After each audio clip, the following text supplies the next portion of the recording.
Chapter 1. What is imagination? According to the Houghton Mifflin American Heritage Electronic Dictionary, the word imagination means the process or power of forming a mental image of something not real or present. Many people confuse imagination with vision, but vision is a mental image produced by the imagination. Also Houghton Mifflin American Heritage Electronic Dictionary's definition. You can't have vision without an imagination. And while these words might be used interchangeably sometimes, I want to focus on imagination, the ability to see what isn't present. Most adults associate imagination with childishness. They've been taught that using their imagination or believing in something they cannot see is fantasy. This same dictionary calls fantasy an illusion or a delusion, a whimsical notion or a daydream. Just look at the definition of the word delusion: a false belief held in spite of invalidating evidence. Fantasy isn't real. It isn't based on validating evidence. But imagination is real. Imagination is the ability to see with the mind what you cannot see with the eyes. If I were to ask you how many windows were in your childhood home, I bet you'd know, even though you probably never counted them. Thanks to your imagination, your mind's eye can recreate your childhood home and walk you through it room by room. Whether you realize it or not, you use your imagination every day. You use it to remember where you parked your car or to give someone directions. You can't live without imagination. If I were to say the word dog to you, you wouldn't picture the letters D-O-G in your mind. Instead, your mind would bring up a picture of a dog. If you owned a little white dog, that's probably the picture you would see. But I could change your picture with my words. If I said the words, big black dog, your picture would change. Imagination helps you see what can't be seen. It creates the pictures in your mind that help you remember, read, and plan. But imagination can only work with the information you give it, good or bad, right or wrong.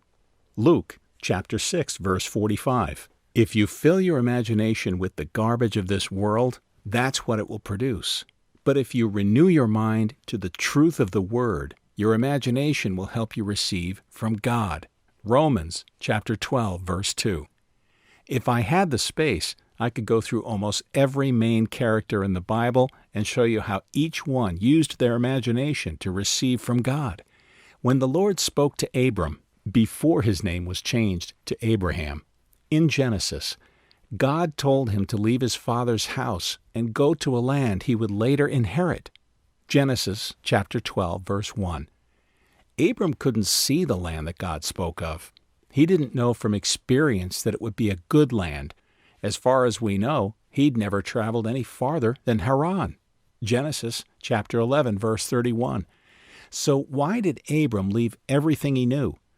I believe it was because the Lord's words engaged his imagination. Abram's imagination was essential in his ability to receive from God, and thus become Abraham. And so is yours. You cannot accidentally accomplish God's will for your life.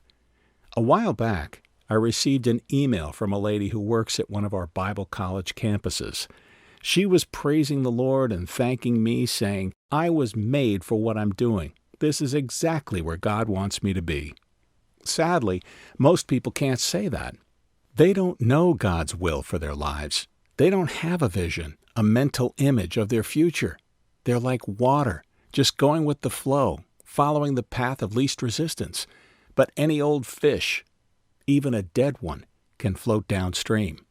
When the Lord spoke to Abram and told him to go, Abram didn't know where he was going. He didn't know what life would look like outside Haran, but he started out anyway. Abram had a vision of a better inheritance than what Ur or Haran could provide.